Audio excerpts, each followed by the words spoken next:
Assalamualaikum warahmatullahi wabarakatuh. Halo semuanya.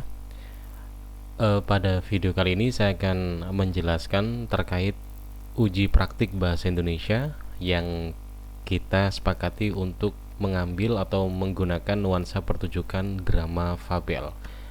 Petunjuk ini kita sampaikan tujuannya agar informasi yang kalian dapat itu sama antara kelas 1 dengan kelas yang lainnya. Baik, jadi untuk informasi uji praktik ini sudah kita sepakati oleh guru bahasa Indonesia di kelas 9 bahwa nanti kalian akan mempraktikkan satu pertunjukan drama dengan genre atau jenis fabel. Kita bacakan dulu untuk petunjuk teknisnya. Untuk yang pertama, jadi untuk dramanya nanti berjenis fabel, otomatis tokohnya nanti berupa hewan yang berlaku layaknya manusia. Tentunya kalian sudah tahu ya fabel itu apa. Kemudian nomor 2, drama dibuat sendiri. Boleh menciptakan ulang atau juga boleh mengadaptasi kisah fabel yang sudah ada dalam dongeng. Jadi kisah fabel yang sudah beredar itu yang pernah kalian dengar-dengar tentang si kancil dan lain sebagainya itu boleh digunakan kalau memang kalian cocok. Kemudian boleh juga membuat melalui AI. Nah, setelah ini akan saya berikan panduannya untuk membuat drama dalam aplikasi AI. Jadi dramanya nanti bisa lebih cepat, kita nggak perlu mikir, nanti naskahnya otomatis keluar, kita tinggal merapikan aja. Kemudian untuk yang ketiga, durasi dramanya nanti pertunjukan kalian minimal 5 menit dan maksimal 15 menit. Kemudian drama harus memuat tema atau mengandung pesan moral kebaikan seperti kejujuran, menghormati orang tua, persahabatan, kerjasama, gotong royong, giat belajar, dan lain sebagainya. Artinya bebas, pokoknya ada pesan moralnya dalam drama.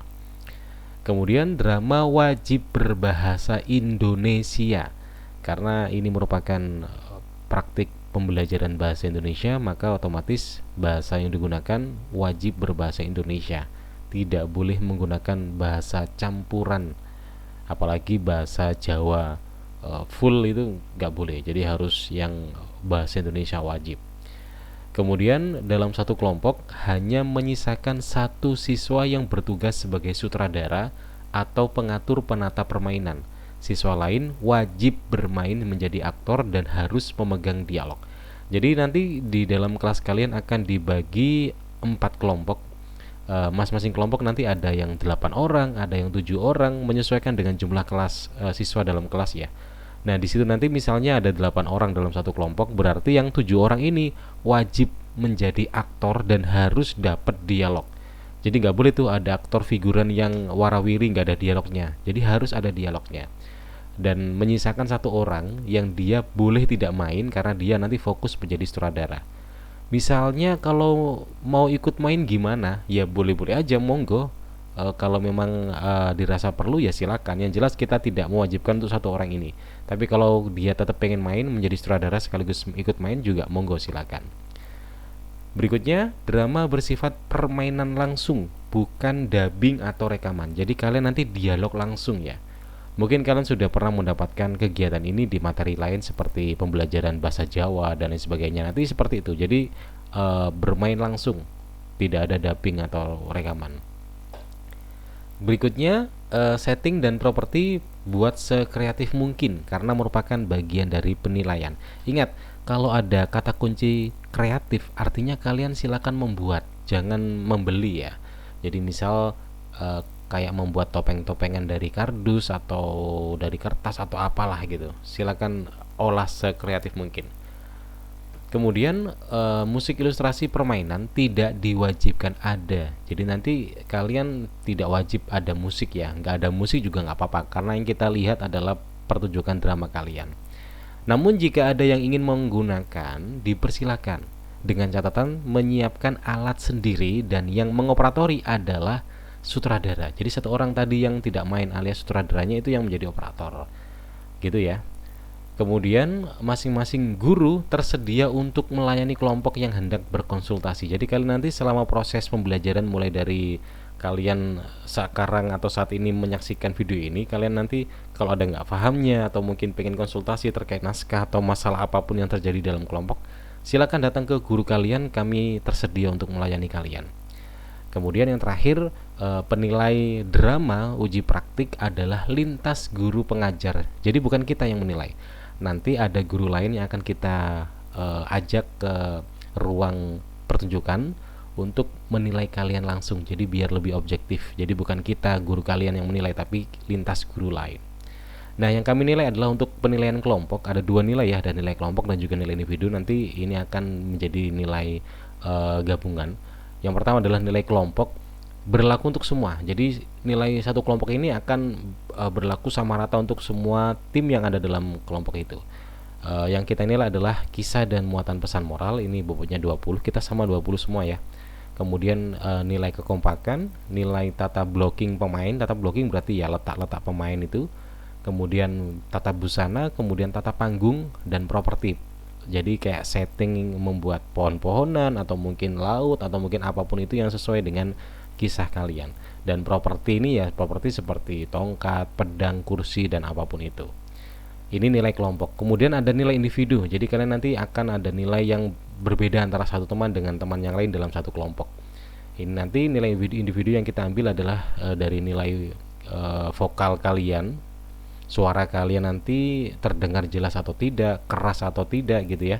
Kemudian karakter vokal kalian apakah sesuai dengan perannya atau tidak. Misalnya perannya buaya, berarti karakter vokalnya kan harus bagaimana gitu ya.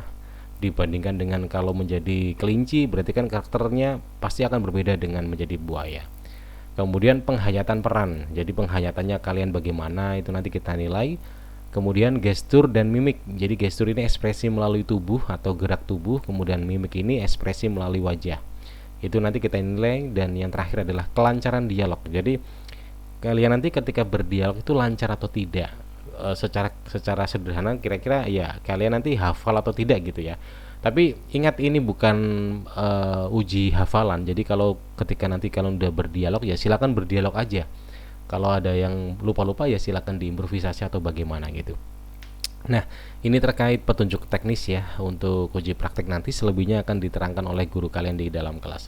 Nah, selanjutnya kita akan terangkan terkait cara membuat naskah melalui AI. Nah, caranya sangat gampang ya. Kalian bisa bikin dari HP atau dari laptop, silakan. Nanti cari aja di Google, kita klik chat GPT atau chat GPT, kita klik enter. Nah di sini nanti kalian pilih yang ini ya, yang chat.openai.com. Jadi kalian nanti pilih yang chat GPT ini. Biasanya kalau yang belum login nanti disuruh login dulu, dan loginnya sangat gampang, tinggal dimasukkan alamat email kalian, kemudian tinggal verifikasi di nomor WhatsApp atau telepon kalau nggak salah. Kalau kalian emailnya nggak bisa dibuat login, kemungkinan email kalian adalah email untuk anak-anak. Biasanya untuk siswa yang dia dibuatkan email sama orang tuanya itu yang nggak bisa daftar ya, karena emailnya email anak-anak. Jadi kalian harus bikin email sendiri. Jadi kita klik aja, nanti muncul seperti ini. Kalau udah selesai ini karena saya sudah login ya, jadi tampilannya seperti ini. Nanti kalian sama juga. Nah seperti ini. Kita tinggal tulis aja di sini kata kuncinya.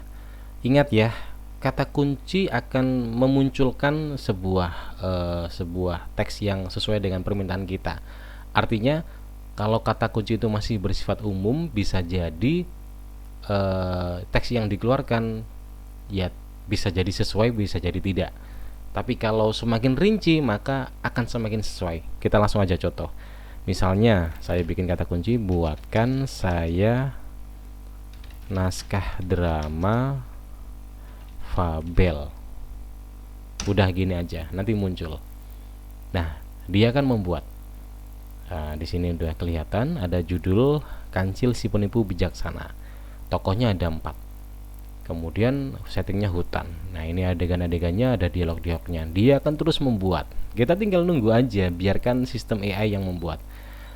Nah, sesuai dengan apa yang saya katakan tadi, kata kunci kalau kita bikinnya umum, maka hasilnya bisa sesuai, bisa tidak.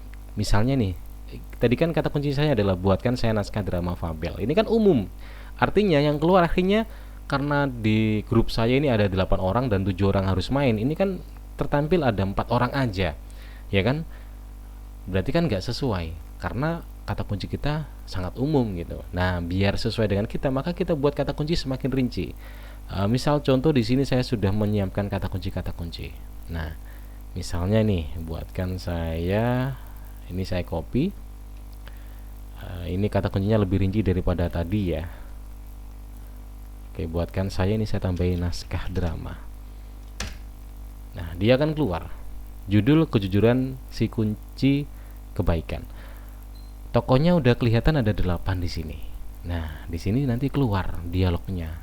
Jadi enak, kalian tinggal copy aja, tinggal menyesuaikan, kalau cocok langsung aja digunakan, kalau nggak cocok ya diubah-ubah aja gitu. Dia udah keluar. Enak toh? Zaman sudah semakin maju, jadi kita harus memanfaatkannya. Jadi jangan sampai kita abai terhadap perkembangan teknologi.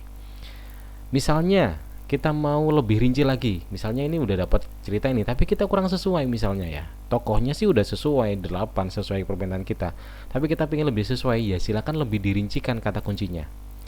Karena ini sudah saya siapkan kata kunci, semakin rinci ya semakin sesuai dengan minat kalian. Misal saya langsung aja ke yang keempat ini, yang paling rinci. Jadi buatkan saya drama fabel yang berisi 8 tokoh. Satu tokoh utamanya adalah kura-kura, karena pengennya kura-kura. Kemudian 3 tokoh sampingan kambing, satu tokoh jahatnya adalah buaya, 3 tokoh figurannya sapi. Dengan pesan moral jangan berbohong, berlatar hutan belantara misalnya. Ya udah, kita copy aja, atau kalian bikin manual di sini, ngetik manual gitu ya. Maka semakin rinci apa yang kita tulis di sini, maka akan semakin sesuai juga dengan keinginan kita. Nah, ini udah keluar, tokonya udah sesuai dengan permintaan kita atau minat kita, yaitu kura-kura. Kura-kura dan pertempuran untuk kebenaran. Wah, keren. Ya, ini ada di sini tertulis 5, tapi di nomor 5 ini kan tertulis figuran, artinya hewannya bisa lebih dari 1 ya kalau figuran ini, karena tadi saya requestnya juga tertulis figuran. Nah, nanti muncul di sini. Nah, naskahnya tinggal kita gunakan. Misalnya, Pak, kalau naskahnya terlalu pendek gimana? Ya, bisa diketik ulang di sini. Buatkan saya lebih, jadikan lebih panjang. Gitu aja, nanti dia akan membuat. Tentu, mari kita tambahkan beberapa adegan dan mendalami konfliknya. Nah, dia akan lebih memperpanjang naskahnya dari yang awal tadi. Misal masih kurang panjang menurut kalian gitu ya, masih kurang panjang, ditulis aja lagi di sini, buat lebih panjang lagi gitu. Nah, tapi kita nunggu selesai dulu. Oh, ini udah selesai. Buat lebih panjang lagi. Tentu mari kita tambahkan beberapa adegan dan mendalami konflik serta karakter-karakternya, lebih muncul lebih panjang lagi. Jadi sudah semudah itu zaman kalian saat ini ya. Jadi nggak ada alasan lagi tuh untuk mengeluh ya, bahwa aduh tugas ini berat, nggak perlu. Sudah ada ChatGPT atau sistem AI yang akan memudahkan kinerja kalian.